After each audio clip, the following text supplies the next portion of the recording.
സുഹൃത്തുക്കളെ, സഹോദരങ്ങളെ, എല്ലാവർക്കും ന്യൂസ് കേരള TVM-ലേക്ക് സ്വാഗതം. അപ്പോൾ ഇന്നത്തെ വിഷയം എന്ന് പറയുന്നത് വെള്ളാപ്പള്ളി തന്നെയാണ്.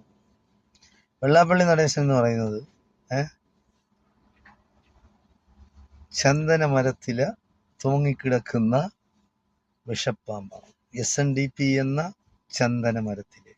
കാരണം ചന്ദനമരം എന്ന് പറയുന്ന സുഗന്ധം പരത്തുന്നതാണ്. ആ ചന്ദനമരം, അതായത് സുഗന്ധം പരത്തുന്ന SNDP, ശ്രീനാരായണ ഗുരു സ്ഥാപിച്ച ശ്രീനാരായണ ധർമ്മ പരിപാലന സംഘം, അതിൽ തൂങ്ങിക്കിടക്കുകയാണ് വിഷപ്പാമ്പ്. വിഷം ചീറ്റുകയാണ് വെള്ളാപ്പള്ളി നടേശൻ. അതാണ് വെള്ളാപ്പള്ളി.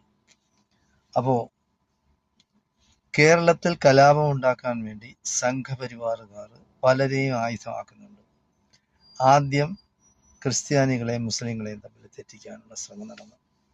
ഒരു പരിധി വരെ അവർ വിജയിച്ച് നിൽക്കുമ്പോഴാണ് കേരളം വിട്ടുള്ള ബാക്കിയുള്ള സ്റ്റേറ്റുകളിൽ ക്രിസ്ത്യാനികൾക്കെതിരായി ആക്രമണങ്ങളും, അവരുടെ ചർച്ചുകൾക്കെതിരായി ആക്രമണങ്ങൾ, അവരുടെ കന്യാസ്ത്രീകൾക്കെതിരായി ആക്രമണങ്ങൾ, ജയ് ശ്രീറാം വിളിച്ചും കൊണ്ട് അവരുടെ ക്രിസ്മസ് ട്രീയും മറ്റും മറിച്ചതും ഒക്കെ അവർ അടിച്ചു തകർക്കുന്ന കാഴ്ച നമ്മളെല്ലാം കഴിഞ്ഞ ആഴ്ച കണ്ടതാണ്. കേരളത്തിൽ മാത്രമാണ് അത് നടക്കാതിരുന്നത്. പക്ഷെ കേരളത്തിൽ നടന്നു, പാലക്കാട് നടന്നു, അങ്ങനെ ഒരു സംഭവം നടന്നു. ക്രിസ്മസിന് അവർ കരോളിനായിട്ട് ഇറങ്ങിയപ്പോഴത്തേക്ക് അവർ അടിച്ചോടിച്ചു. അപ്പോൾ അതുപോലെ തന്നെയാണ് ഇപ്പോൾ നടക്കുന്നത്.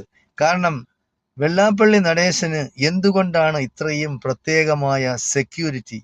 ഇസഡ് കാറ്റഗറിയിൽ അതിനേക്കാളും വലിയ കാറ്റഗറിയിലാണ് വെള്ളാപ്പള്ളി നടേശന് സെക്യൂരിറ്റി കൊടുത്തിരിക്കുന്നത്. വെള്ളാപ്പള്ളി ആരെങ്കിലും എന്ത് നുള്ളിക്കൊണ്ട് പോകും, അതേ ആരെങ്കിലും പരന്ത് വന്ന് പൊക്കിക്കൊണ്ട് പോകും. അതേ അമേരിക്കൻ പ്രസിഡന്റ് ഡൊണാൾഡ് ട്രംപ് യുദ്ധവിമാനം അയച്ച് പൊക്കിയെടുത്തോണ്ട് പോകും. വെനിസ്വേലയിൽ ഇപ്പൊ ചെയ്തതുപോലെ ആരും തട്ടിക്കൊണ്ട് പോകില്ല, ആരും അയാളെ കൊല്ലാനില്ല. കാരണം അയാളെ കൊല്ലാൻ പോയാൽ കൈ നാറും. അപ്പോ അങ്ങനെ ഒരു കലാപം ഉണ്ടാക്കാൻ എന്ന് പറഞ്ഞാൽ ഇത്രയും സെക്യൂരിറ്റി കൊടുത്ത് വെള്ളാപ്പള്ളിയെ ഇവിടെ വളർത്തുന്നത് എന്തിനാണ്? ഇവിടെ കുഴപ്പമുണ്ടാക്കണം. സംഘപരിവാർ എന്താണ് പറയുന്നത് അതിനനുസരിച്ച് ചെയ്യണം. അതിനു വേണ്ടിയാണ് ഇത്രയും സൗകര്യങ്ങൾ ചെയ്തു കൊടുത്തിരിക്കുന്നത് വെള്ളാപ്പള്ളിക്ക്. അല്ല തമാശ കളിയാ. അപ്പോൾ അതിൻ്റെ ഒരിതാണ് പിണറായി കൊടുക്കുന്ന സംരക്ഷണം വേറെ. അതായത് യാതൊരു കാരണവശാലും പോലീസ് കേസെടുക്കരുത് അയാൾക്കെതിരെ. അല്ലെങ്കിൽ എത്രയോ കേസ് അയാൾക്കെതിരെ എടുക്കണം. ഒരു സാധാരണക്കാരൻ്റെ ഇങ്ങനെ പറഞ്ഞിരുന്നെങ്കിൽ എത്രയോ കേസ് അവൻ അങ്ങോട്ടും ഇങ്ങോട്ടും കേരളത്തിൽ ഇങ്ങോട്ടും ഓടേണ്ടി വരുന്ന സാഹചര്യം ഉണ്ടാവുമായിരുന്നു. അപ്പോൾ ഇതൊക്കെ എന്ന് പറയുന്നത് പിണറായി